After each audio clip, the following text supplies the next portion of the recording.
friends, how are you today? My name is Misty Sims, and if you found me, you found my little corner of the internet that I like to call Beyond Reasonable Doubt, where we talk about all things true crime, culty, and a little bit creepy.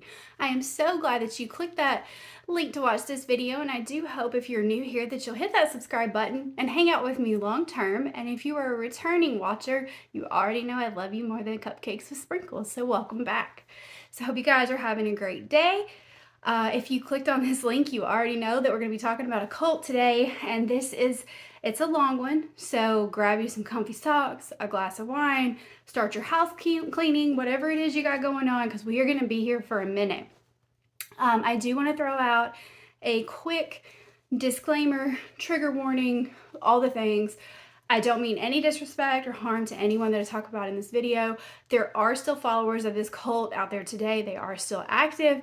So we are not trying to insult, hurt, or anything in any way.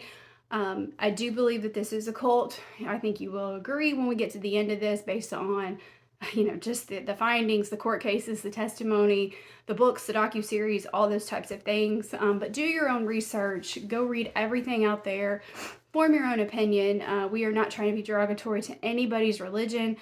But if they are, assaulting you, beating you, holding you against your will, withholding your paycheck, withholding food, withholding sanitary conditions, things like that, there's a good chance that you are probably not aligned with the right people. So, but that said, the triggers to today are going to be child abuse, child sexual abuse, rape, rape, beatings, assaults, lack of food for people, manipulation, control, that type of thing. So if any of that sounds like something that would trigger you and that you wouldn't be comfortable hearing, please click out of this video. I do hope to have you back in another one very soon, but I want you to take care of yourself. I skipped last week because it was just wild and I needed a mental health break. So I will never be upset with you for taking one for yourself. So anywho, since it's going to be a long one, that's the end of the intro. Let's dive right into this mess.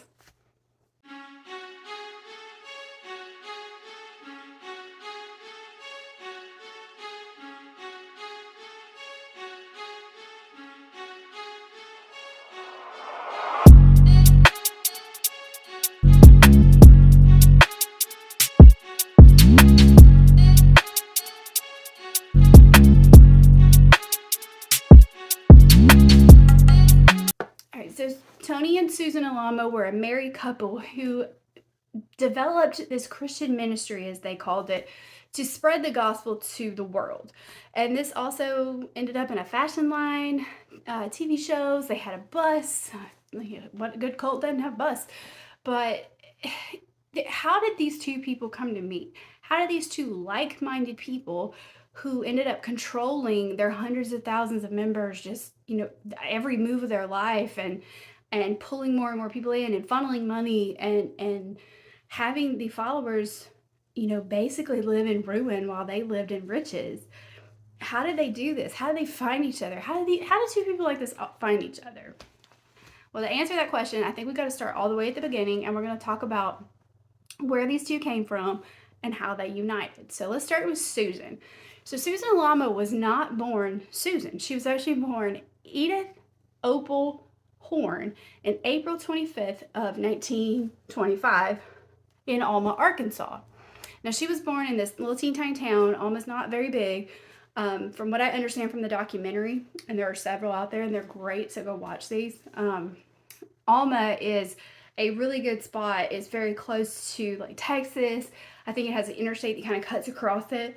So it's a good spot if you were, wanting to develop a restaurant or a truck stop or things like that. So hold on to that because we're going to come back to why that might be important in the story. But she was born there. Not a whole lot going on in Alma at the time.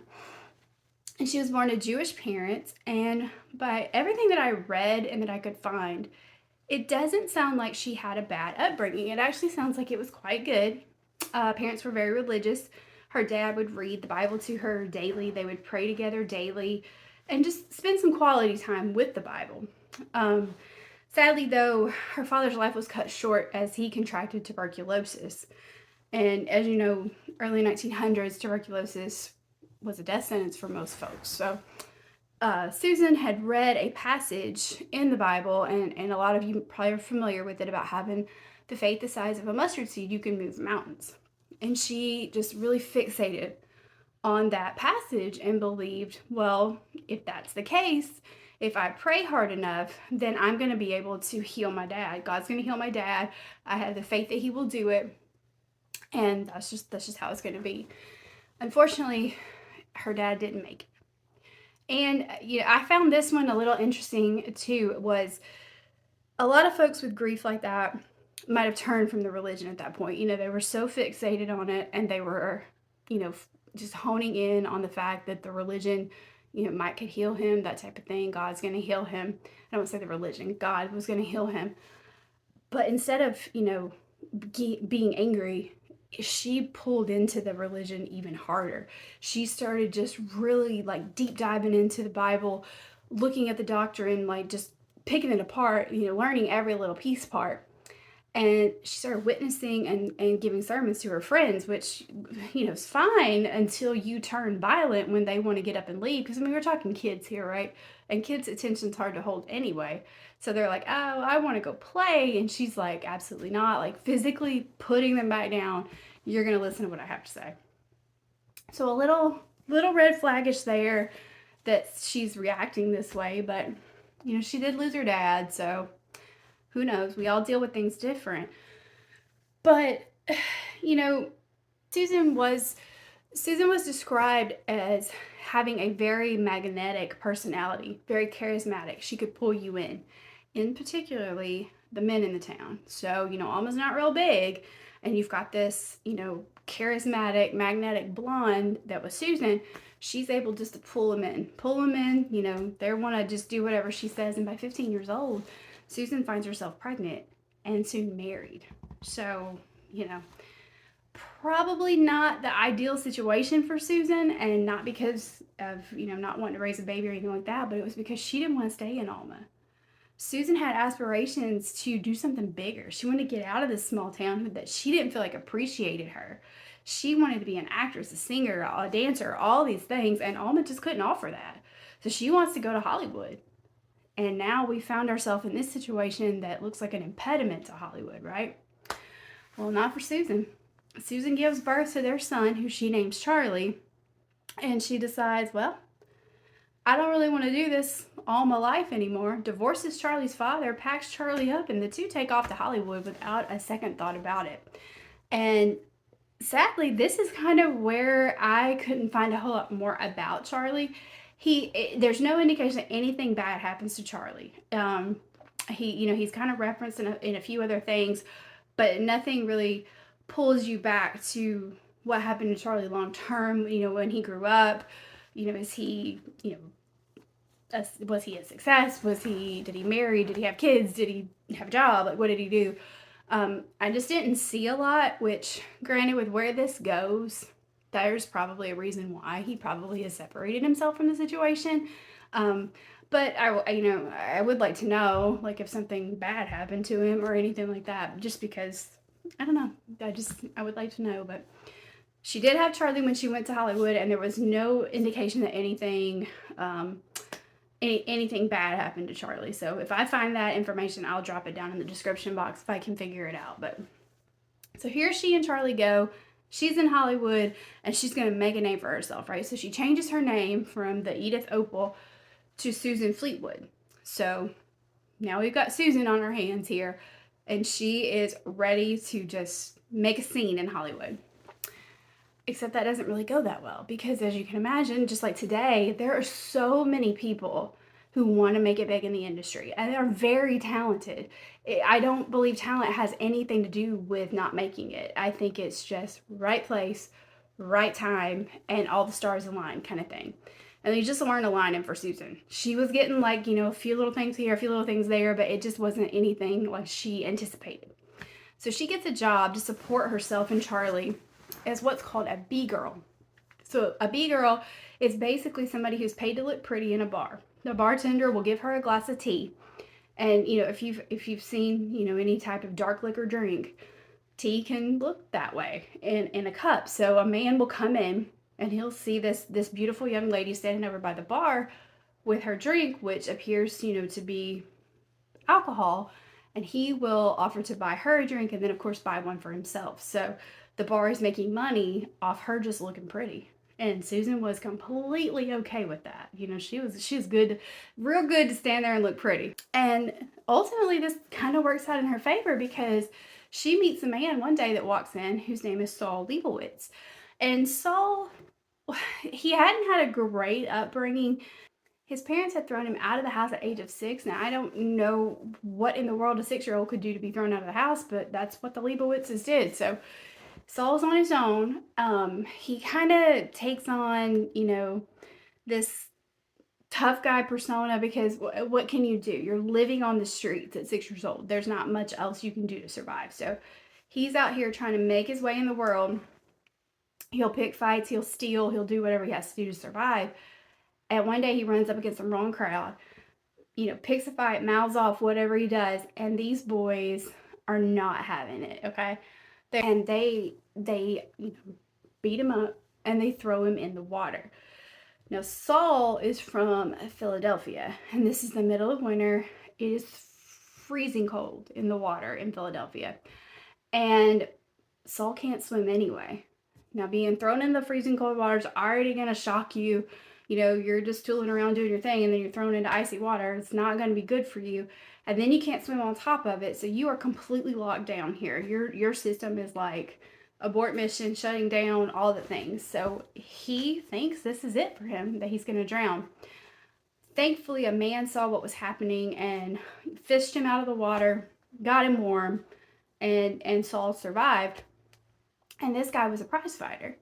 So he kind of felt sorry for Saul, took him under his wing and trained him and, showed him kind of the ropes of the prize fighting arena.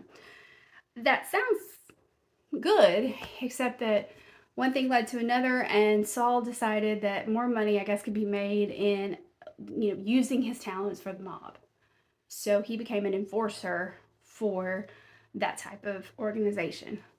So, but at least, I guess you gotta do what you gotta do to survive. So, at least I guess there's food on the table. I don't know. It sounds pretty bad, but at least there is food after you've been homeless since you were 6 years old. Like that part, I could not get past. But Susan meets Saul. They hit it off, and he goes on to become husband number 2. And they have a daughter who goes by the name of Chris. Now, her name is much, much longer than that. I think it's Christian, but I'm probably butchering that.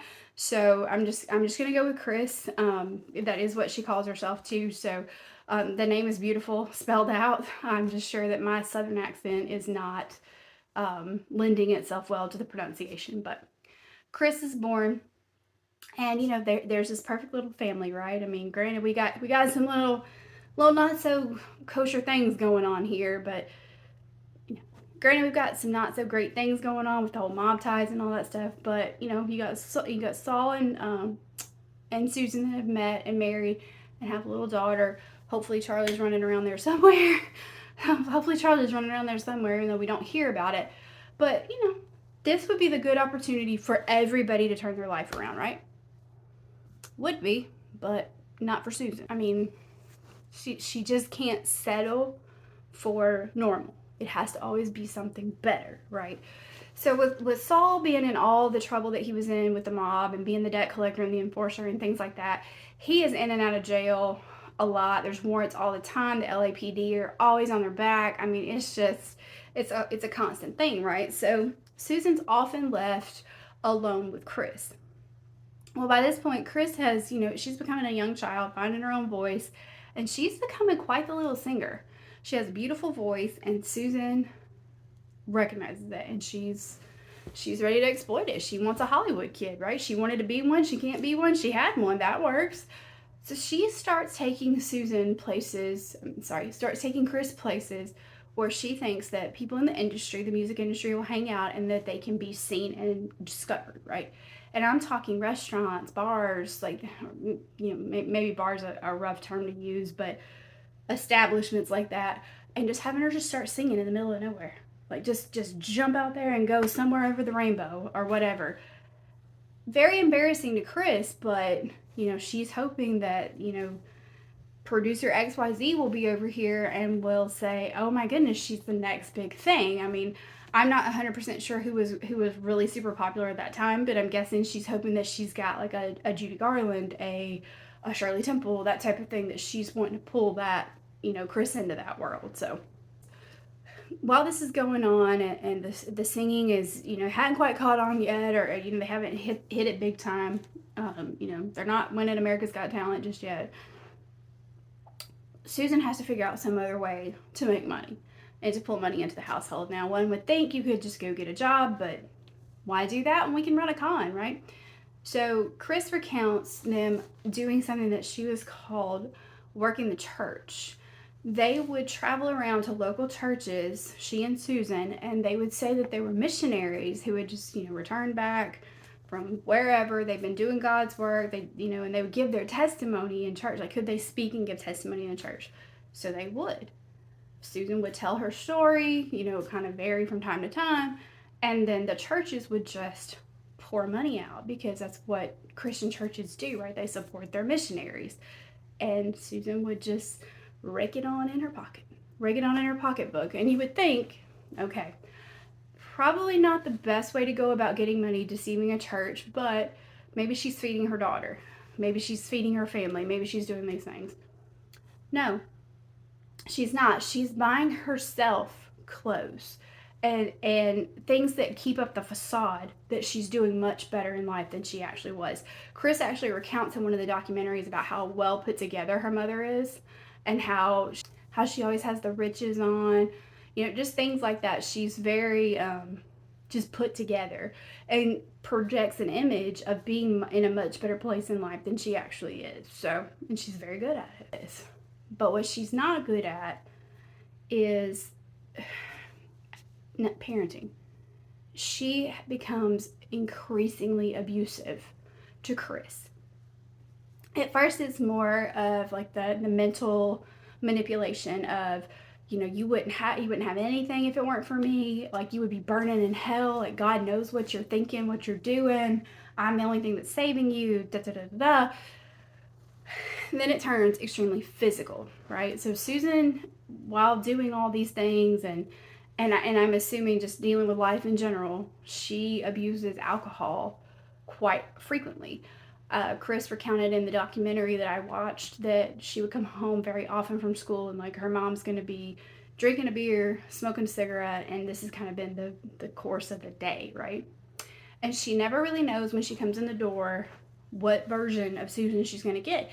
Is she going to get an okay version of Susan, or is she going to get the one that's going to just, hurt her severely? Well, she typically gets the cold version that's not so nice. And she would just have Susan just start in on her day after day after day of just how bad she was. I mean, it just sounds like a literal nightmare that she was living. You're never good enough. You're always doing something bad. God's telling me what you're doing. You're having impure thoughts. You're doing things with boys. And like, at this point, Chris doesn't even know what she's talking about. Like, she's too young to even get this, right? But that doesn't like make Susan let up on her or anything like that. Well, Saul's gone away right now. He's in prison. He's gone away. He's in jail serving some time. And Susan meets a man named Vern when Chris is about 9 years old. And they're both married. Vern's married. Susan's married. And at first it sounds like it started out as a pretty innocent friendship, at least on Vern's behalf, because I think he saw that Susan and Chris were not in the best state, the best point in life, with all that, Saul being gone away. She's struggling to make ends meet for, for a child, that type of thing.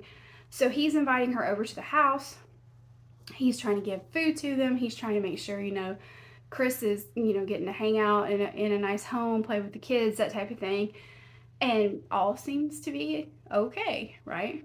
Well, Susan, she's seeing all this nice stuff around, and Susan's not a nice person, okay? Susan's extremely mean and manipulative, and this is where we also find out a lot of bit racist. So Vern is married to a woman that is of Hispanic descent. And Susan's just ticked off that this lady has all these things and she doesn't. Just because Susan's white, so she's entitled to it. And it's like, I mean, we're just going from bad to worse. Like, she's beating people and carrying on. Now she's hating, and it's just she's a lot to take in.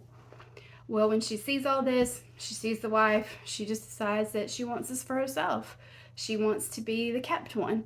So she works and works and works and works and finally makes a move on Vern, and Vern falls for it, and the two begin an affair. Susan becomes a full-blown mistress. And the only piece of this puzzle that was like a little bit of a silver lining for this awful behavior was that Chris could recall being treated better and the abuse scaling back during this time because Susan was happy. And they did occasionally still get to go over there because, the poor wife probably has no idea what's going on for quite some time. So she's getting good meals. She's getting, a decent place to hang out. It's a different lifestyle. So if nothing else, at least the poor little 9-year-old is getting some peace. But, sadly, when you get things like this through the means that Susan was using, typically they don't last, and it didn't. So Vern's wife finds out, and he breaks it off with Susan. And Chris is oblivious to this right now because she's at school, and she comes home and she finds Susan on the couch. She's all balled up in the fetal position, crying and carrying on. And, Susan is hysterical. Chris isn't real sure why. She tries to console her, as one would, like, it's going to be okay. We're going to be fine. Everything's going to be good.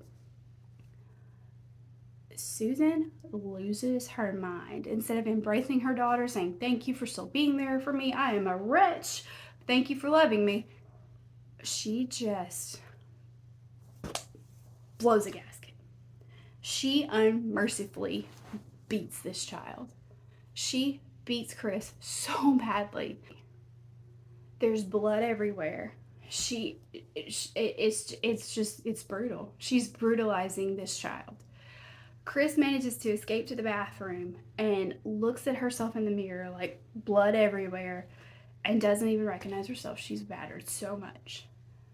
And Susan, who, you'd think would snap out of it or something, comes into the bathroom and, like, looks right at her and says, "Why do you make me do these things to you?" I mean, Mom of the Year, gaslighting 101. What? And this really, it bothered me. The whole thing bothers me, but this one really got to me because this is the same age that my daughter is. And I cannot imagine the fear and the confusion and the terror going through Chris and on her face. Like, I can't imagine this happening to my daughter, period, but much less at my hands, how she would feel and how she would be looking at me and screaming, and probably just saying, "Mommy, please stop," or, "I love you," or whatever, and just continuously doing it, not giving that you're hurting your child. That one got me. The whole thing got me, but that one really just got next to me. I wanted to just kind of cry. But yeah, so the beating was so bad. Susan did have to take Chris to the hospital. There was just no other way. Chris was so manipulated and traumatized by her mom and under her thumb that she didn't say anything. She never admitted what happened. She never told anybody anything. She does remember that she was in a better state in the hospital as far as being taken care of and things like that, but she ends up having to go back home to her mom. So, poor thing. It's definitely not over for her in the abuse realm by any means.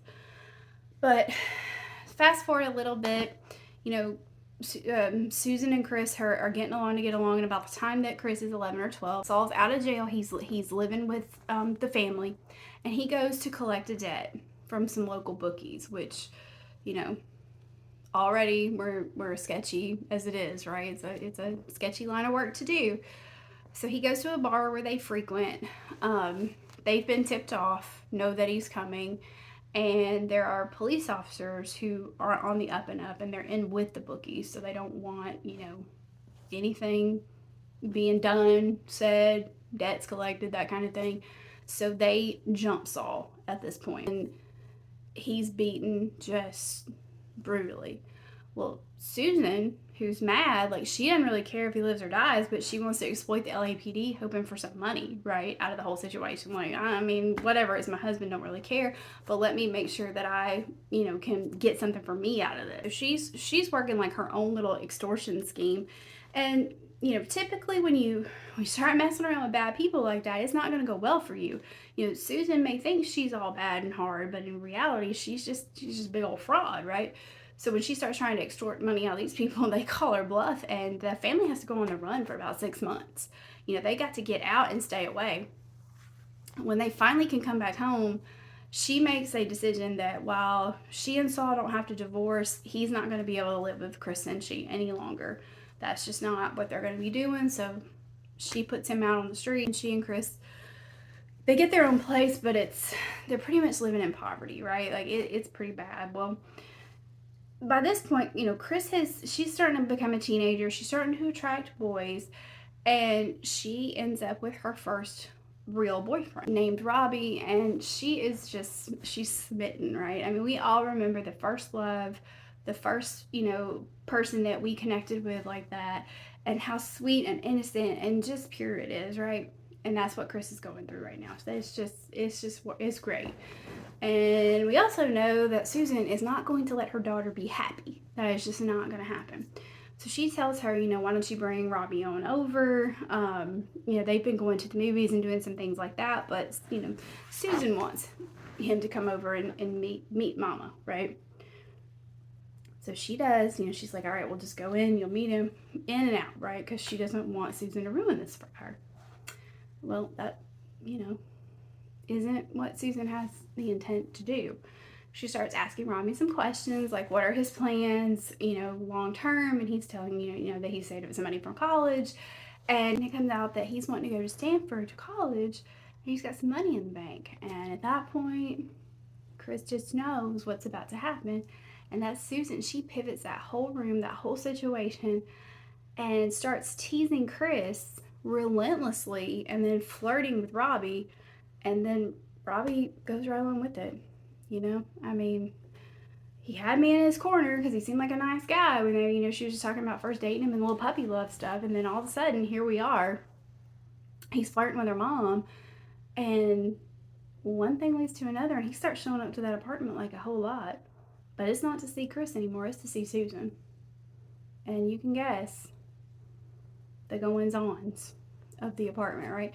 And I'm talking like he would, Chris finally stopped just being there. Like, she would leave when he would come around because, her mother literally took her boyfriend, her first love, and she would stop hanging around. But he would say mean things to Chris, like, when she would be making herself something to eat, like basically insinuating, she shouldn't be eating because she's fat and things like that. Like, just cruel. It's not just the whole thing that's going on with her mother. Like, now you're just being cruel on top of it. He's cruel on top of cruel. Like, there's no need, right? Well, somehow, some way, Susan manages to coerce that money out of Robbie. And guess what? Robbie's not seen around there anymore after that. She's done with him. She got what she needed, and now he can hit the bricks, right? So fast forward a little bit more, we've already probably ruined Chris's self-esteem as much as possible by taking boyfriends and all that type of stuff. And, Susan is still looking to further herself. We're not done, right? And she's in this coffee shop with Chris one day. And it's one where music producers and things like that, people in the industry, are known to hang out. And in walks two gentlemen, one that she knows is in the music industry, and then another one that she doesn't seem to know quite as well, but Chris does. Chris knows that this fella is trouble, right? He's known in her circle as being a liar and a con artist, sleazy. You know these people. You know these guys. And she's like, I don't want anything to do with that. I don't want anything to do with that. That's a mess. But he's trying to pull himself off as a big shot in the industry, and he is none other than Tony Alamo. And he is running around town telling folks that he's part of the industry. You know, he's done this, that, and the other, and he's produced big names like the Beatles and things like that. You know, that he ain't done. He ain't done any of it. It's all a lie. But he's really good at the con that he runs. He's really good at presenting himself in a way that makes you believe that he is doing these things. Sound familiar? Sound a lot like Susan. So now you see the moths are coming to the flame really quickly. But who is he though, right? Because Chris knows he's not who he says he is, and coincidentally, Tony Alama's not his real name either, like Susan's wasn't her real name. So who is this guy? What's the background here? Well, he was actually born in Joplin, Missouri to Jewish parents, and he was born at Bernie Hoffman in 1934. And he was considered to be a compulsive liar even when he was little. Like, if his lips were moving, lies were coming out of his mouth. So it wasn't, a huge surprise that he hadn't grown out of it.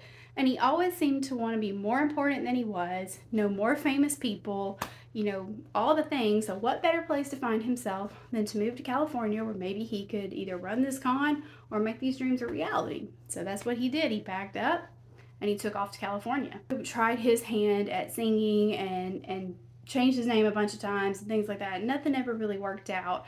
And that was when he finally adopted the name Tony Alamo and started talking about that he had done, so many things in the industry, produced so many people. I mean, I guess you can have whatever career you want to if you're going to lie about it, right? But he builds up this huge persona and that he's known all these people, he does all these things, and it's not true. Not a single thread of it was true. He even went as far as to build a fake portfolio to show people. I mean, he was invested. He was in. And, he would usually take this portfolio and he would use it to manipulate, like, new up-and-coming singers. Like, I produce all these people. You should hire me. You need to pay me to be your producer, your agent, your whatever. And he's just taking their money. He doesn't have any of these connections. He can't do anything for them any more than I can do something for them. So, it's really sad to see this level of manipulation going on. He's married. He's got kids at the time, like, married with kids. But he's also living with his pregnant girlfriend. So he's got a full-up mistress who's pregnant as well. I guess his wife had caught on to it because he's not living with her. He's living with the girlfriend. So he's just a big old hot mess too. I mean, a lot going on with Tony. And now he meets Susan.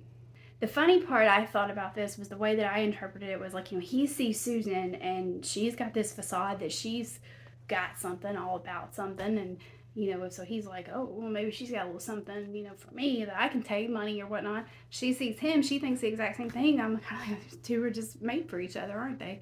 But the sad part about it is that it doesn't end up just exploding and then being one big con and taking each other off. It turns into a whole new thing. But like I said, Chris is knowledgeable of this guy.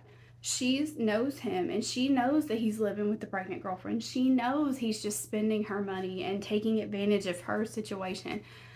And at first, she's kind of watching it go down, and I can't blame her. I'd be like, well, go ahead, talk to the broke joke over here after what you've done to me. But when the check comes, and everybody's getting up, running around to the bathroom, because let me run to the restroom right then. She does, I think, kind of allude to her mom, like, this guy might not be what you think he is, all that type of stuff, to where Susan pretty much just tells her to shut up. Like, I don't want to hear it. Shut your mouth. So she does. And the producer friend that came in with Tony finally pays the bill, and he leaves. And at this point, Tony comes back to the table because, now it's safe, right? He's not going to have to shell out any money. And Susan looks at him and she's like, do you know Jesus Christ and know that he's returning to the world? And Tony's like, I do. How do you? I'm putting way too much drama on that. But at this point, they start kind of hemming and hawing back and forth about religion, and decide to go back to Susan's house. And then they decide, once they get there, that they need to pray. Of quotations if you're on Spotify and not watching. They need to pray. So they go into Susan's bedroom and pray for hours. Gross. And not gross because of people can't have relations, but these two don't deserve anything. But yeah, so by that point, they're just attached now. And the next day, like he's made himself at home. Like Chris said, he's just sitting in the apartment like he owns the place, right? Like they had asked Chris to leave that night, said, hey, they're going to be having an all-night prayer session, so you might not want to be here. I'm certain she didn't. And he just kind of makes himself at home in the apartment and never really leaves. And the kicker was that he brought the pregnant girlfriend with him afterwards. He's like, we can all move in here. We can all stay here. And bless her sweetheart, here she comes. Just as, I guess, as innocent as she can be in this whole picture. And like, yeah, sure, I'll just move on in. We can all just live together, because he's saying that he and Susan are just friends. She's just going to help him out, that type of thing. But we all know that that's not exactly what's going on here, right? So the girlfriend finally figures this out. She confronts Tony and Susan, and she's like, I think something's going on here with you two. I don't like the way this feels. You guys are always, kind of excusing yourself to the bedroom. Like, something's not right. At which point, Susan turns this around on her, because Susan's really good at that, right? She's very good at making it your fault and tells her she's ungrateful. Doesn't appreciate what Susan's provided for her, all this type of stuff. So basically, she can just get out. So, she's like, okay, I'm going to go. Come on, Tony. And he's like, no, I'm good right here. I'm going to stay. And that's the end of it. And sadly, I hate to see anybody thrown out on the street and some poor girl who thought she had this relationship and she's going to raise a baby with the father.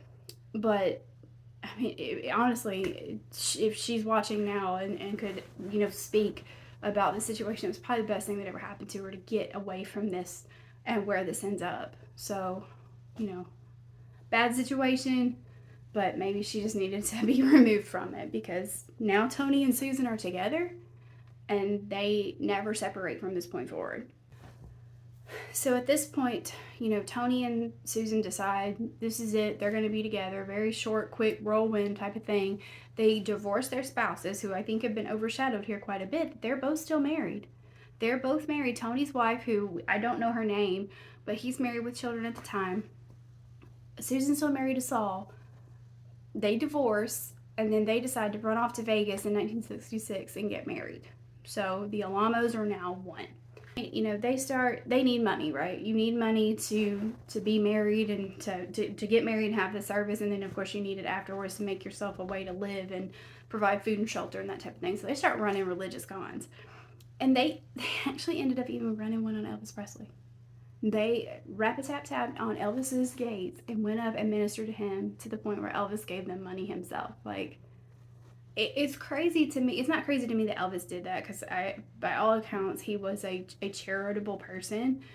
It's just crazy to me that they were able to make the connections that they were in the state that they were actually in. Like, they had nothing. They were lying about everything. And they're sitting in Elvis Presley's mansion at one point. I'm guessing it was a mansion. I don't know, but it's just crazy to me that they found themselves there. Like, how good of a con and a liar must you be to be able to do those types of things, it's crazy. So you may be asking yourself, though, while they're out here in Vegas getting married and doing all the things, where's Chris? What did they do with her? Well, Susan had left Chris actually back in California with a friend of hers who was a former sex worker. And honestly, it didn't really sound like this was a terrible situation, because at least this friend, after the life that she had to live and make her own way and do the things that she had to do, she was very kind to Chris. It sounded like very good to her. Had tried to get out of that type of industry and find some other work, things like that. But it's still not her mom, right? It's still not Chris's mom. So she wants to make her way to Vegas and find her mom and live with her, because regardless of how she's treated her, Chris loves Susan. She loves her mother. So what does she do? She finally gets enough money together that she packs her bags and she heads out to Vegas. She finds Susan and Tony living in this hotel. She knocks on the door, and instead of being happy to see her, Susan's just like, what are you doing here? I left you in California with my friend. Why are you here? Chris is like, I love you. I want to live with you. She's like, well, you're going to have to get a job. Like, not happy to see you, not anything. Just like, I'm going to need you to get a job, right? So, Chris is okay with that. So she starts picking up some odd and end jobs. All her money's going to Tony and Susan. She's not really getting to keep any of it. So the cycle is just keeping on until, one day they're all in the hotel. And then poor Chris is, she's in the room, Tony's in the room, Susan is in the bathroom coloring her hair, bleaching it, I guess I should say. I'm not a hairdresser. She doesn't hear anything that goes on, and Tony just assaults Chris right there in the room, tries to yank down her clothing and rape her right there, with her mother steps away in the bathroom. Doesn't care at all. Just whatever. Well, there's a whole lot of commotion going on. Chris is fighting him off as best she can. He's too strong for her. So when he's done, Chris just is, sobbing hysterically, trying to bolt from the room. Susan finally, emerges from the bathroom with her hair done, and looks at her daughter, who is all disheveled, looks at Tony, and Tony says that Chris attacked him. And Chris is like, no, I didn't. He raped me. And Susan's like, well, I believe Tony. And that's the end of it. Chris doesn't argue because she knows she can't. She knows there's no point in it. And that's it. Tony Alamo got away with assaulting her like that. So Chris gets her things and she goes back to California to live with her dad. I mean, this poor child, she's still just a baby at this point. All she wants is her mom in her life and to love her. And it just seems like every time that Susan is around, Chris ends up hurt. And not just mentally, not just emotionally, but physically too. It's just the whole package, right?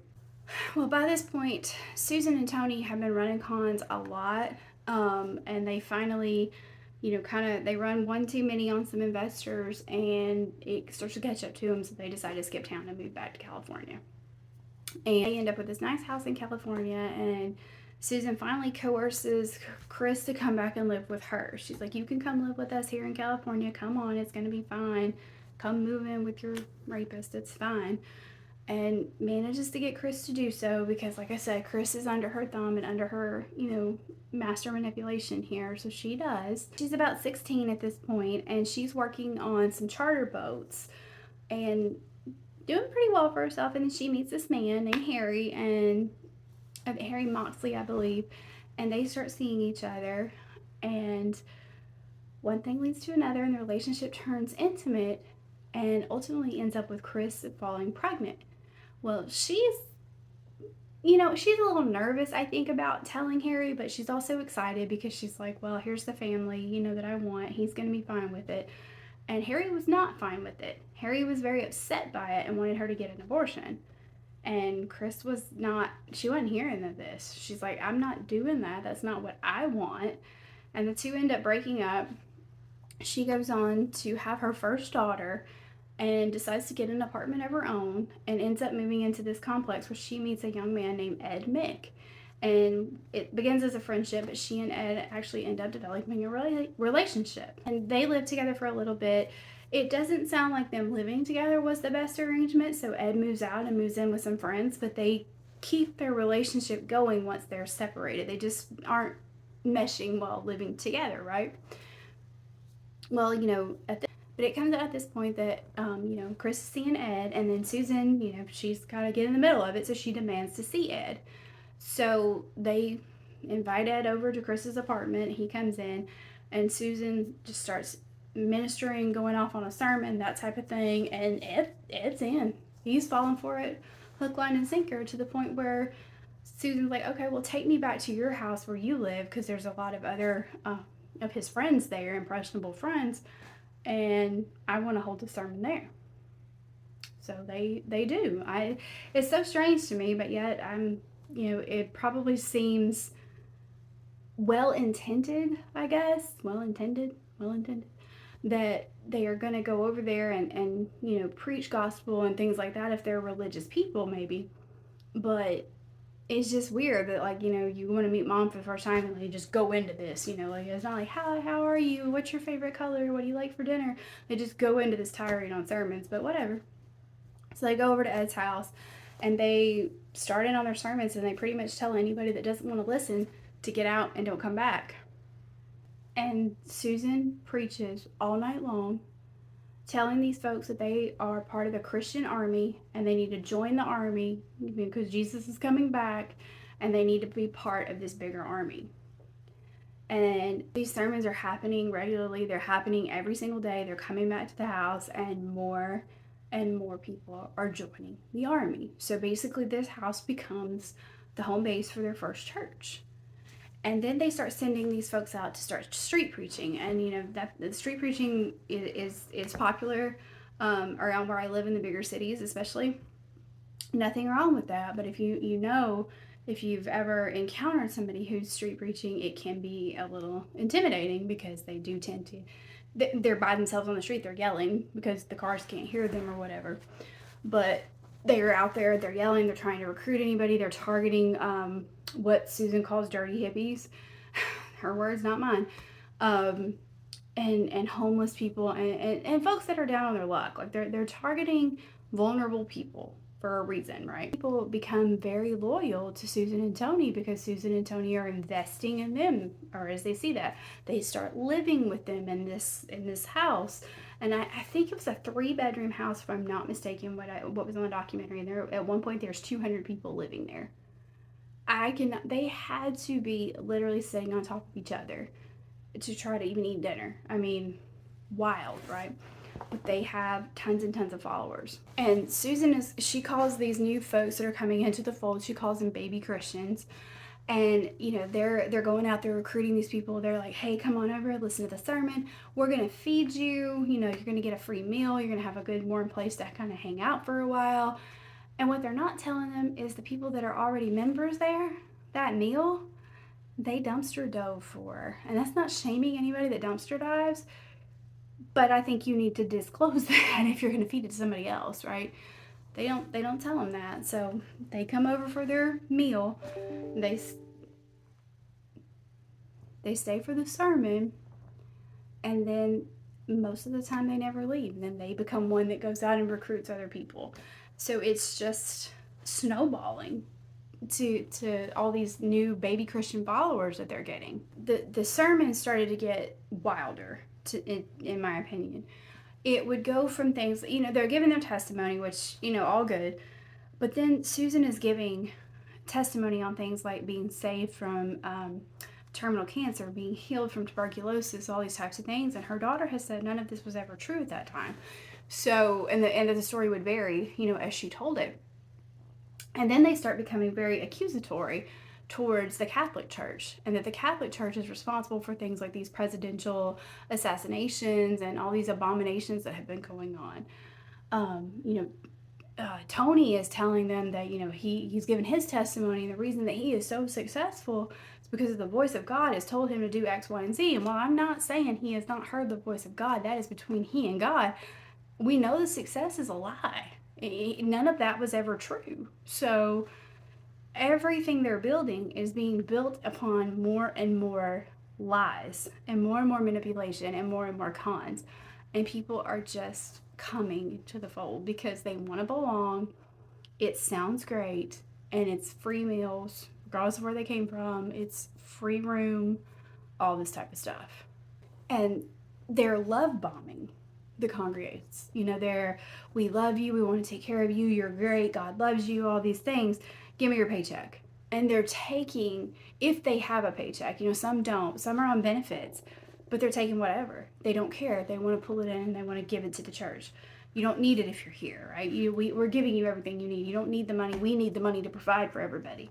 So it's just a cycle of of manipulation and preying upon these folks who are not maybe in the best situation in life, pulling them in, giving them a home, giving them, the love and the meals and all the things, and then taking until they cannot take anymore. It's so sad and it's so scary. And by 1969, they've outgrown this little house that they were in. So they want to move to a new place, and they find this place over on the Sunset Strip. And what better place to be than the Sunset Strip to start recruiting people, right? Because it is, they can street preach right there along the strip. That's very populated. There's a lot of young folks that go there. Perfect place to be. Well, by this point, they filed taxes exempt status. That's words are hard. They've become an official church. Done all that paperwork, because now it's a lot easier, right, to hide money. You're not paying taxes or anything.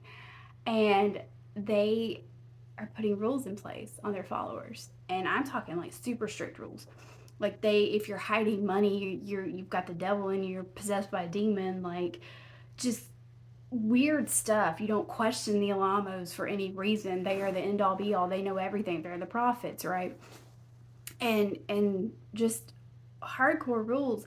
And they would tell on each other. They would put each other on report, as they called it. It sounds very much like Scientology at this point, and I'm not coming for Scientology today, but it does. It sounds like that, but being put on report and things like that. And they would watch each other and tell on each other and things like that. And Tony and Susan would be, kicking them out of the church if they're hiding money and doing these things wrong. And then they were having to ask for permission to do everything. They're having to ask Tony for permission to do everything, which really means they're having to ask Susan. It's getting wilder, and it's getting more control over the members. And it even got to the point where they were having to ask to take their own sick children to the hospital to seek care. And you practice anything you want to practice as long as it's not being harmful. But when somebody's telling you not to take your child to seek medical attention, or seek it even for yourself, like that, like let's back up and just evaluate who we're putting our trust in. And I know some people don't trust modern medicine, and that's fine if that's how you choose to practice, but let's all remain aware that sometimes there are medical emergencies that we need to seek out somebody that may be smarter than we are on things. So never let somebody else be the one that tells you if you want to take your child to seek medical attention. You should be making that decision. You should have you should have your own free will, and that's not okay that they don't. So TED Talk for the day is over. But by this point too, Susan is taking a look at Chris and Ed, and she's like, you guys need to get married. Like you've been playing house long enough. You two need to get married. She doesn't like that they're living in sin, but Chris doesn't like how pulled in Ed is to the church and to the cult. Chris is always kind of over here on the outside. Like she understands, I think, what's going on, and it's not a good situation. But of course, she's in her own spot where it's difficult to break away based on what she's been through. And Ed he's in, he's bought in, he's all the things, right? So she loves him, but she's not sure if he would choose the church over her, so she's not sure if she wants to marry him, so she wants to put him through a little bit of a test. So Chris tells Ed that she wants to leave. She's like, I want to leave, and I want you to come with me. And Ed says, okay. I love the church. I love it a lot, but I can't imagine my life without you, so I'll do what you want to do. And that was the reassuring that Chris needed, that she was like, okay, he does love me. He loves me more than what we've got going on here. So they head towards marriage at this point, right? And Susan decides that she is going to be the person that marries them, right? Why not? Well, Susan can't be on the up and up about much of anything, and backs out at the last minute and has Tony do it. And gross, right? I mean, poor Chris is having to marry her new husband, standing in front of somebody who assaulted her, doing the officiating of her wedding. It's gross, but nonetheless, they are married, and they very quickly decide to have a child together. So they have a daughter, and the birth of a child is always taxing, I think, on a marriage, because you're tired. There's a lot going on. But this is kind of where their marriage really starts to show the cracks. Um, and for Chris, the straw that broke the camel's back for her was when her father passed away. Saul was in a car accident, and she had to go and identify the body, all the things you don't want to have to do. I've had to do that before with somebody, and I can tell you it's not what you see on TV, but it's traumatic regardless. I can't imagine if it was my parent. Um, she had to go and she had to do that. He was very injured by the car accident, not the state you want to see somebody in. So it was very, very difficult on her. Not only to see him like that, but now she's lost her dad, right? It's twofold. So she goes home, she's wanting some comfort. It sounds like Ed at first is like, oh, come here, I get it. I'm so sorry. I know you're hurting. Da, da, da, da. And then it changes, right? Ed is no longer being loving. Now he's like, oh, well, since we're here, let me just cop a feel and try to be intimate. And, not saying that, intimacy is a bad thing, but that was not the point. That was not the time. That was not the intent, right? She needed a shoulder to cry on. She needed love, not that kind of love. Well, she kind of pushes him off and she's like, not right now, not okay. He gets pissy about it and literally tells her that it's not okay because that's like her wifely job to be doing that. I mean, the two things I think that you can tell a woman to make her the maddest possible are you need to calm down because we all know that gets you an ID channel special real quick. And then two, it's your wifely job or duty. Get out, Ed. Get out. Like, I mean, whatever. And at that point, Chris is done, right? She's done. She knows, like, this dude, he's too far gone. He's in this stuff. He don't care about me. I need to get my kids and I need to go. I need to go. So Chris is ready. She's done. She's done with the cult. She goes to tell her mom, and her mom's like, well, that's great that you want to leave and all, but and you've seen too much, so I'd have to kill you. You leave. Like, she said this before, though. Sadly, she's told Chris she's going to kill her before. She darn near has come close. So Chris brushes it off. She goes to her room. She's like, I'm going to pack my stuff. I'm going to pack up the girls' stuff, and I'm going to get out of here. So she's got the two girls in the room. She's packing. Well, Ed, Susan, and Tony, and some other members, they all head down there. And, she's packing. She's packing up. They bust into the room. And mind you, Tiffany, Chris's first daughter by her first relationship, and little baby Sarah, which is Ed's daughter, are in the room. They yank Sarah out of her arms and proceed to beat the crap out of her. Like, beat the ever-living crap out of her. Now, mind you, she's called a cab before they got down there. So the cab driver is going to show up through all this. Like, she's just taking the beating of her life. The cabbie shows up. And sees them beating her, yells at them to get off of her, and then Tony pays him like $100 and he's like, you didn't see nothing, pretty much, and he leaves. So be better than the cab driver for the day, please.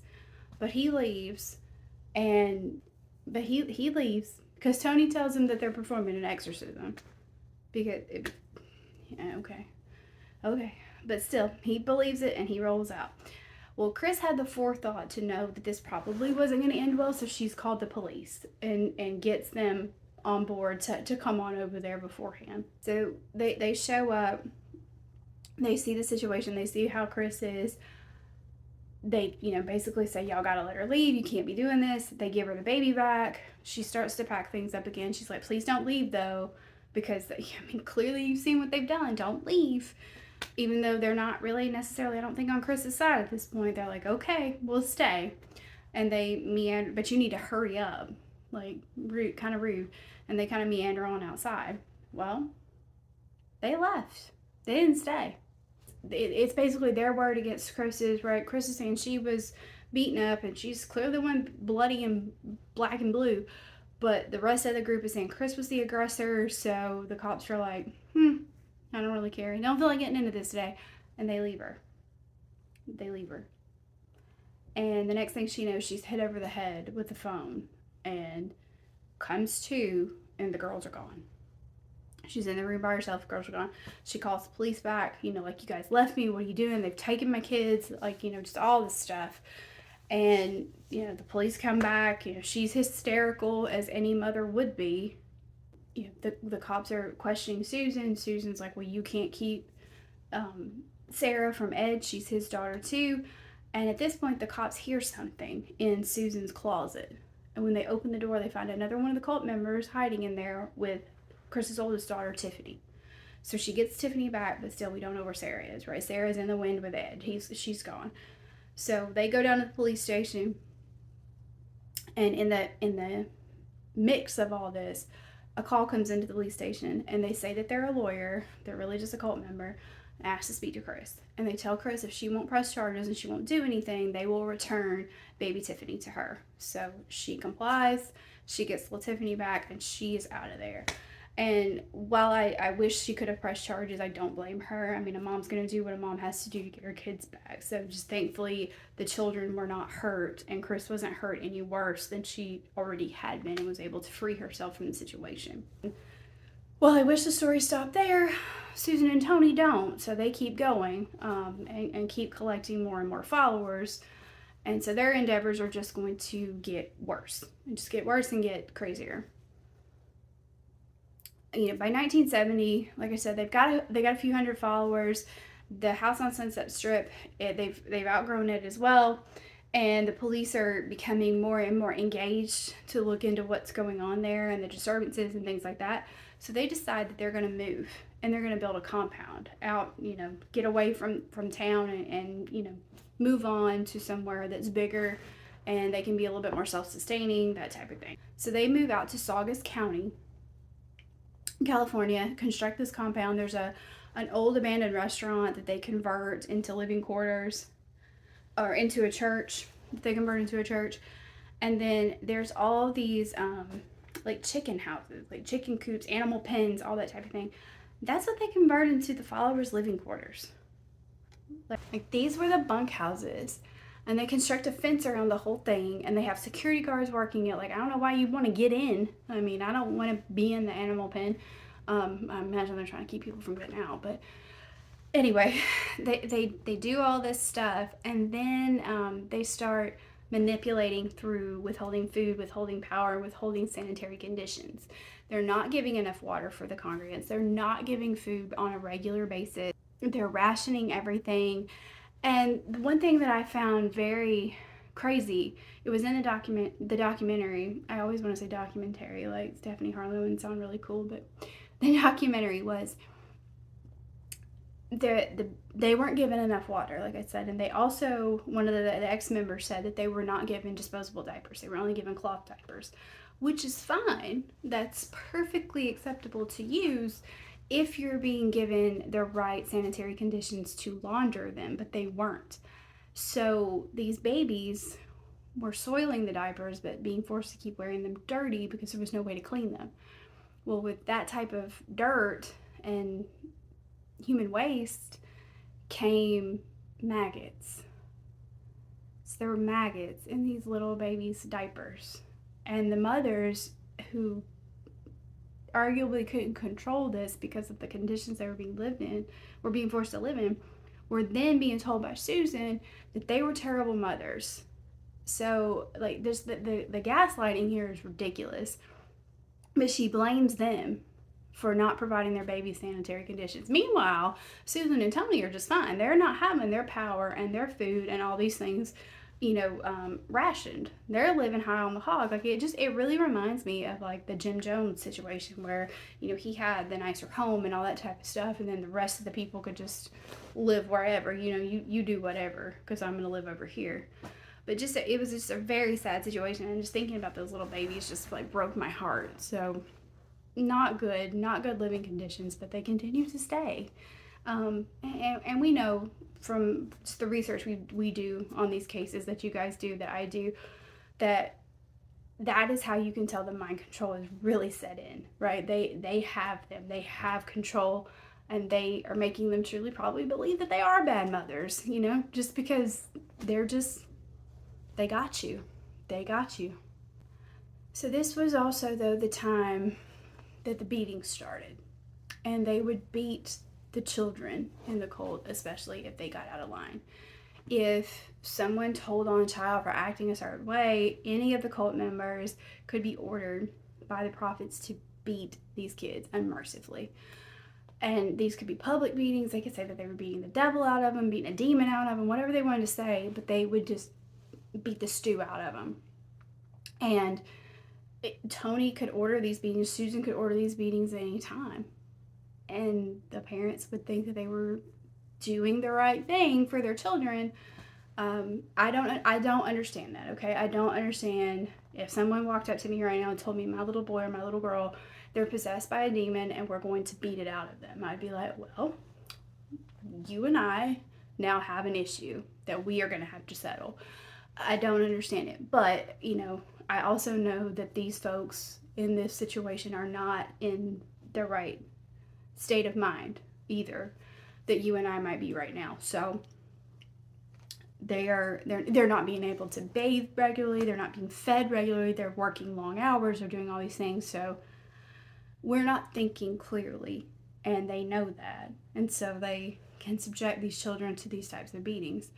Something else they're doing along the lines of children is they're denying any type of birth control to their members. So they're building the cult up from within, because if you can't use any type of birth control or protection, most likely it's going to result in a lot of new congregants, right? I mean, that's one way to do it. But just to be denied that right too is also sad, I think. If you don't want to, whether you do or don't want to have children, shouldn't be dictated by them, Tony and Susan. I'm pointing at my notes over them. But that's just one more, rung of control that they were exuding over the members. So sad.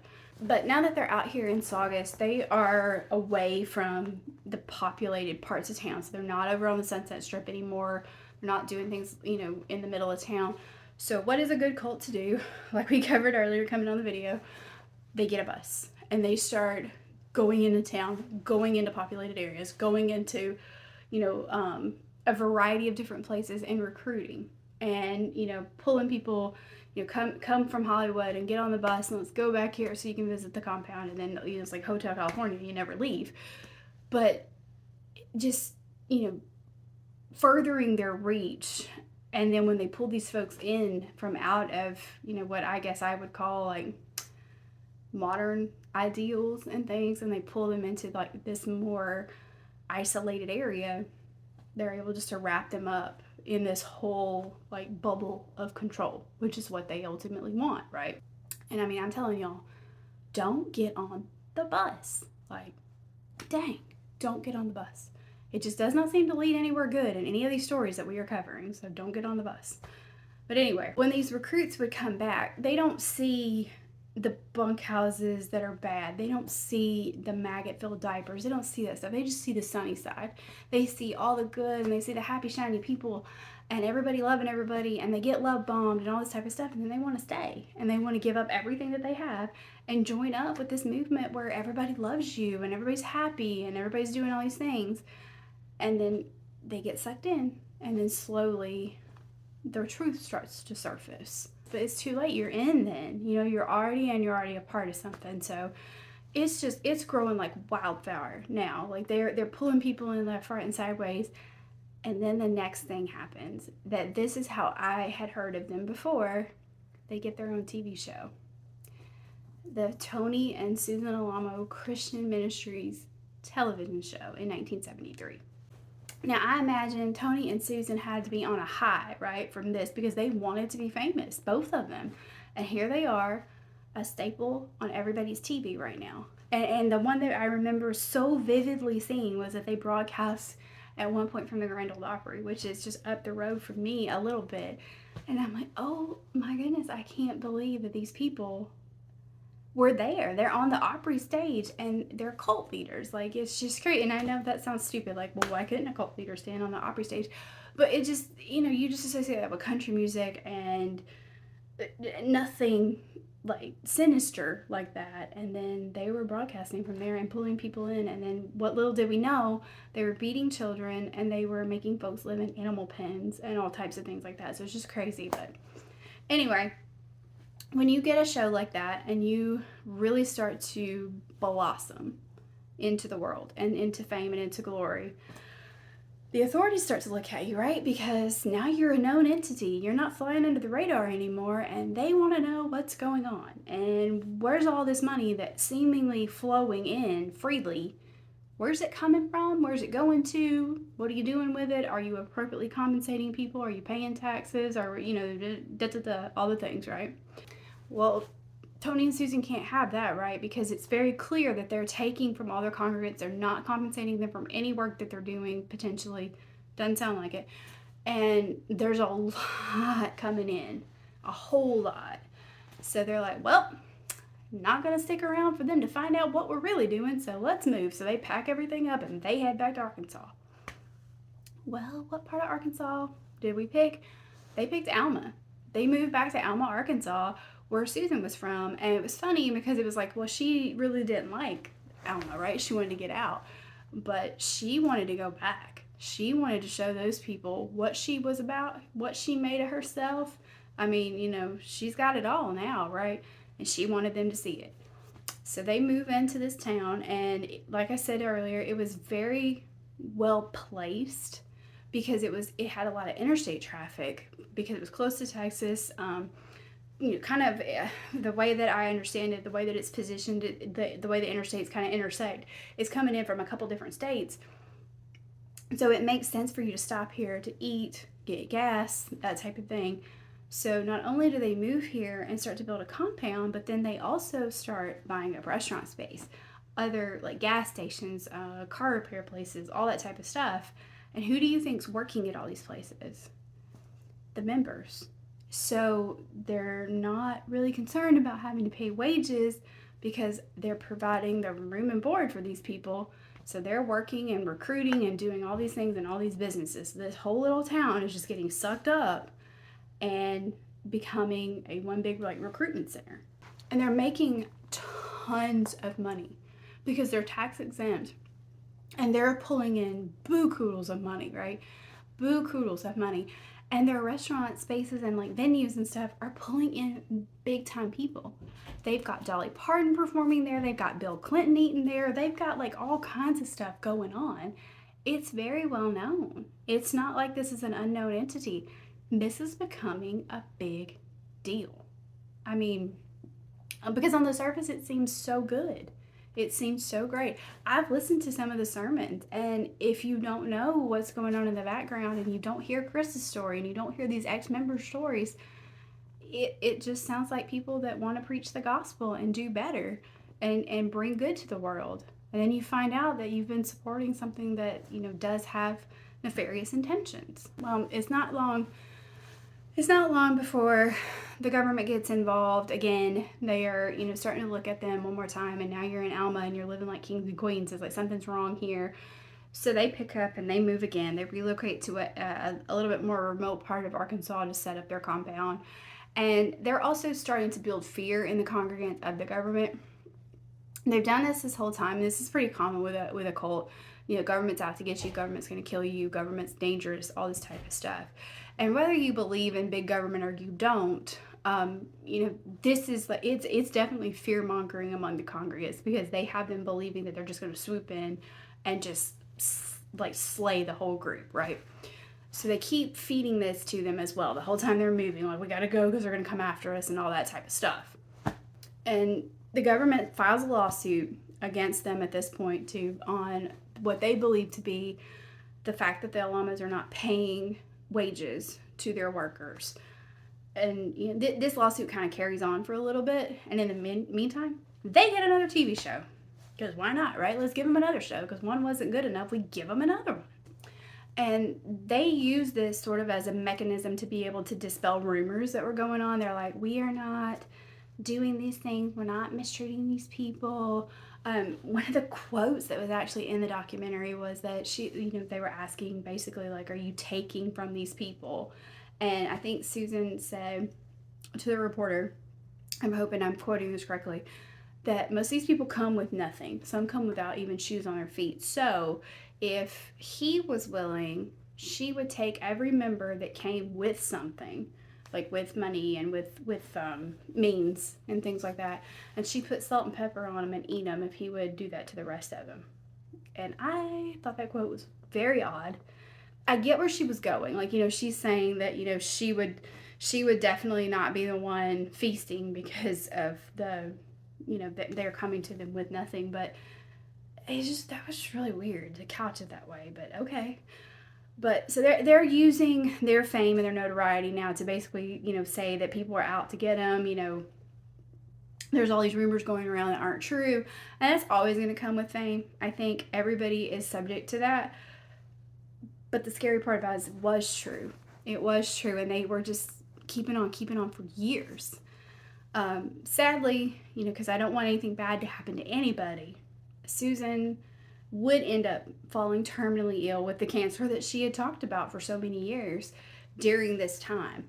And she was not able to overcome it, and she would pass away in 1985. Right? Nope, 1982. And she would pass away in April of 1982. So, regardless, I don't wish that type of sickness on anyone, but it was ironic that she had said she had overcome it, and then all of a sudden, here we are with her actually falling ill and dying of this. So very, very strange. But Tony, on the other hand, decides to use this, I think, as like a tool, because he decides to tell all the members that he can resurrect Susan. So they're going to have 2-hour prayer sessions and shifts. They're going to be doing all this stuff. And he's going to put her in the middle of the house, and they're going to bring her back. And the whole time, he knows he's not going to do this. This is just manipulation, right? He's telling them he's getting messages from God that they're going to do this and all this type of stuff. And leaves her here for like a year. To the point where somebody finally complains about her decomposing so bad that they need to put her somewhere. So he gets her a slot in a mausoleum there on the property and puts her up appropriately. But just the fact that you do that, like as a manipulation technique, was gross to me, right? You just know you're trying to manipulate your members. Like, come on.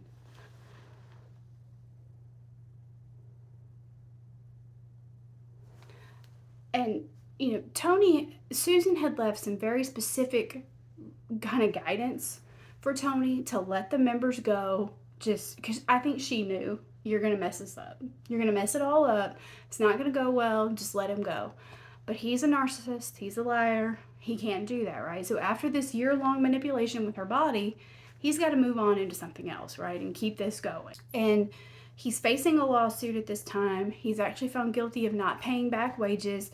Or not paying wages, period. So he owes like $19 million, I think, in back wages to for these people. So he's already in a hill of mess over this.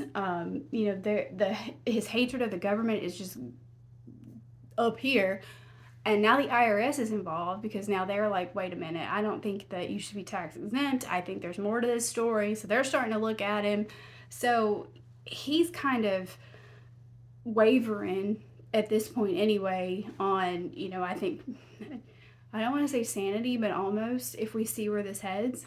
So the next thing he does, he goes out and he meets this lady named Brigida, who's a Swedish model, and up and marries her. And she is literally like Susan 2.0, I feel like, as far as looks. Now, she doesn't act like her. She's not of that cut from that cloth. But she very much is that beautiful blonde presence, put together, that type of thing. And she has connections to the fashion industry, which he wants to use. And that's how he gets those gaudy jackets out to everybody. Dolly wears them. They grace the cover of Michael Jackson's Bad album. And I love both of them and many other people that have donned them. But they're not my taste, okay? But he's very successful with them. They go for a decent amount of money, and if you look them up now on eBay, they're still going for a lot of money. So, and they're kind of being resurrected. Oh, that's a terrible word to use in this. They're kind of making a comeback right now. So it's a fashion iconic piece that he was able to come up with, and Brigida helps him get these to market and do all these things. Well, he also wants Brigida to be like Susan and be very religious, and she's like, that's not my thing. I'm not religious. I don't do that. And he's like, well, what do you mean you don't do that? That's not how this works. So he tells her she's got to go to church, she's got to do all these things, she's got to be intimate with him multiple times a day. And even when she is intimate with him multiple times, but I guess not enough, he gets mad.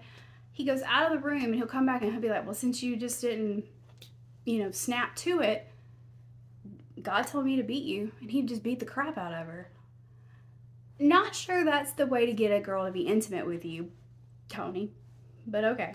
Well, Brigida, she's helped him with these jackets. She's helped him flourish, right? Even though they are using the cult laborers to make the jackets, which is questionable. She's done all these things for him, and now he's treating her this way. And she's like, "I'm not a carbon copy of Susan. I'm not going to tolerate this. I'm out." And she leaves. So good job, Brigida, for not taking that mess. But she is followed and harassed for years, and it like reminded me of Leah Remini and the Scientology show and all that, where they would show members being harassed. So she's followed, she's harassed, she's all these things for years and years and years. But she does manage to get out. Now, mind you, Tony's still here, still in control of the cult. They're still cranking out these jackets. They're not getting paid for it, but he is making bank on it.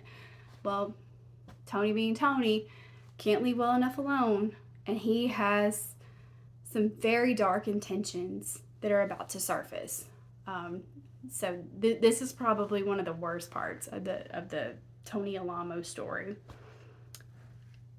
He gets a little bit of justice around the late 80s because he's convicted of child abuse. There was a member who decided he wanted to leave. His wife was very much in the cult. She was brainwashed in, she was not leaving. So when he decided to leave, it was very confrontational because she didn't want to go. Other members were willing to make it violent, that type of thing. So he and his brother just bolted and they ran. Well, they decided they didn't want to leave their children. They wanted to go back. So they snuck back in, kind of middle of the night type of thing, tried to convince wives to come and get their kids. Well, his wife very much did not want to go, to the point where she starts screaming for the guards, and they come in and he has to run once again and just get out, without his children. The cult moves the kids and the wife all over the place, but it finally results in him being able to be reunited with his child. He gets the authorities involved. He's able to go get him. And the son then tells his father, "Here's something you don't know. I've been beaten since you left because I still love you." Because cult members, when they leave, usually they're exiled. Like, you hear all types of things. They're apostates, or they're exiled, or I cannot remember what the Scientology has a word for it too. It'll come to me later. But when you're an outsider and you leave, it's like you don't exist anymore, and they're not supposed to care about you, not supposed to love you, whatever. Well, his son was like, "No, I still love my dad." Well, this little boy, he's telling him all about the abuse, and it turns out he was beaten over 150 times with a paddle by grown men because he loved his dad. Like, whatever, they go to the authorities. The little boy's name's Justin. Justin's mom is like, "No, that didn't happen. He wasn't beat like that." Like, your own mom, it's crazy to me. But the authorities have enough that they need to go and they need to get a hold of Tony. Well, by this point, he's heard about this and he's in the wind. He's running. He is not going to stick around and get arrested over these child abuse allegations. Well, he stays on the run, but he's filming or tape recording sermons. He's still cranking out jackets. He's doing all the things. And they can't catch him for a while. Thankfully, the dad decides to file a civil suit against the Alamo compound, ministries, all the things, which he wins, and ends up, the judge rules that they have to go in and auction things off from the compound. When they get there, the authorities go in, they're starting to go through things, and they this is to get the restitution, but this is so weird. They go into the mausoleum and they find out that Susan is missing. Tony has ordered the congregants to go in and grab her, snatch up her body, and take off with it. Like, still, just that, gotta have Susan, couldn't get Brigida to be Susan 2.0, so let me go get the other one and still take her back. Sun is like going crazy. I'm sorry, guys. I'm filming at a weird part of the day. But anyway, then the members that were still there, they're running all off in the woods. Like, it's a full up raid. They're scared of the government. They're running everywhere. It is a wild time. A few weeks later, Tony decides to call a journalist and tell the journalist that, this judge that's finding him guilty of all these things and all that's going to have to stand before in front of a court of God, and Tony's going to be the attorney then. He's going to be found guilty, and just like all this mess. So the journalist does what a journalist does, and they write the story and they publish it. Well, by this point, this triggers the U.S. Marshals and the FBI to get involved. Now, Chris is over this mess. She's like, I want my mom back. I want her body back. I want to be able to bury her, all these things. The FBI finally recognizes, based on like phone records, this number from Tampa, Florida that keeps calling and calling and calling a lot of the members repeatedly. So they track this number down and they actually find Tony holed up in Tampa. And he's arrested, he bonds out, and then just ends up like reuniting the cult, like kind of one by one while he's awaiting trial. Why he was able to bond out, I don't know.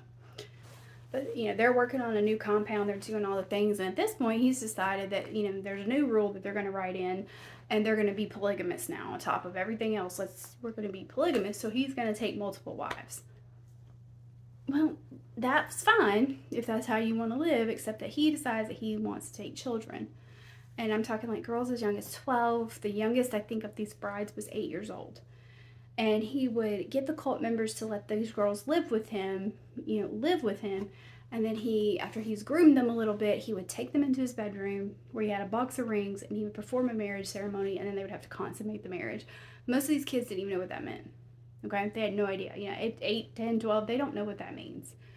So, traumatic. Now we've got this type of child abuse on top of everything else we've got going on. So Tony is racking and stacking just the disgusting things that he can possibly do. And these poor little girls at first, they think this is great. They're getting food, they're getting to live in a nice house, they're getting all these things that they didn't have. And then that was their payment for getting to eat. And it kind of is like, ugh, I don't know. And the moms, they said that one of the little girls, I think her name was Desiree, actually asked to leave, and her mom was basically like, no, you need to stay. You're where you need to be. I just can't imagine. I don't get it. And on top of this type of abuse, Tony's also physically abusing them at this time. So he is just a complete monster. Just a monster. Thankfully, he was at least awaiting trial at this point, and by 1994, he's taken to trial, and he's found guilty for his IRS charges that he had pending this whole time. And he ends up serving 6 years in prison. And weirdly, it seemed like this made him have more of a hold on the cult. It kind of reminded me of the FLDS and Warren Jeffs. It was like people flocked even more, like, oh, they're the prophet, and he's a martyr, and they're doing all these things to him that they shouldn't be doing, and just crazy. But it was what it was. I mean, they were just strengthening under him, taping sermons and sending them out from prison and things like that. And he's still giving orders. He's doing all the things. His child brides are coming to visit him. He is assaulting them during these visits. Like, where are the police in this? Like, from what I understand, the other girls would kind of shield it where you couldn't see. But, like, you've got a bunch of these underage girls showing up to see this dude that is a bad person. Like, I'm not blaming the police. I just don't understand why nobody asks questions, because I would question that, but they didn't, and there we were. So he serves his time. He's released in 1998, and he agrees to return Susan's body. At this point, it's in exchange, for him not being rearrested as soon as he gets out. So he agrees, but not before he makes sure that he gets to be the one that decides her final resting place. So that last bit of control, he still has to have it, right? So after all that, he settles into a town called, I think he was pronounced it Falk, and that's where they have built this new compound. and they're settling in with more congregants still. Like, nothing's really changing as far as that goes. The whole time that he was in prison, there were other girls that were being brought around, and they were newly selected brides. So he starts these marriage rituals all over again with new girls. Still has the other ones, but he starts it with new ones that he's hand selected while he was in jail. So we're just going from frying pan to fire at this point. And this goes on where he collects up to like 20 wives over the course of 10 years. And finally, some of these girls get out and they write their story on the internet, because we're in the age and day of blogging, and that's where the FBI finally picks up on this. They finally get it, and they investigate, and they go to raid the compound. Of course, they're all in the wind by this point. Everybody, they're running, they're doing their thing. Tony's nowhere to be found. But they do find out from one of the child brides that she was taken across state lines to marry Tony. So now they've got him for a bigger charge. So they go and they raid the compound. Tony's not there, but they do find, all these other things. They can't find the photos that the wives are claiming that they're keeping, that were nude photos. But they do find like the box of rings, and they find, all these other things. So with these testimonies and stuff, there's enough to charge him with child abuse. They finally find Tony on the run in Arizona, and they are able to arrest him and make him stand accountable for what he's been doing to these children. The trial was a mess. There was actually a mother of one of the girls who testified against her and said that, she was a liar and always had been, but thankfully it didn't work. Tony was found guilty on all the charges, and he got 175 years in prison for what he had done. Now, that was in 2009. In 2017, Tony did die in prison from some health complications. He had, I think, a lot of other issues already going on, and he finally just succumbed to them. But there are still members of this cult today living in Arkansas and around the country, so it's still going. It's still going, even knowing what we know now about the just awfulness that was going on in the Alamo cult. So I don't know, guys. Go watch the documentaries. I will try to link all this stuff in the box below, but I'm gonna let you go because I had you here for a long time today. It was so good to be back with you guys, and I can't wait to see you for the next one. Please stay safe out there. Stay away from people like Tony Alamo. Sadly, I'm sure there's more of him out there than we even know about. So y'all stay safe, stay sweet, my cupcakes, and I can't wait to see you for the next one. Bye.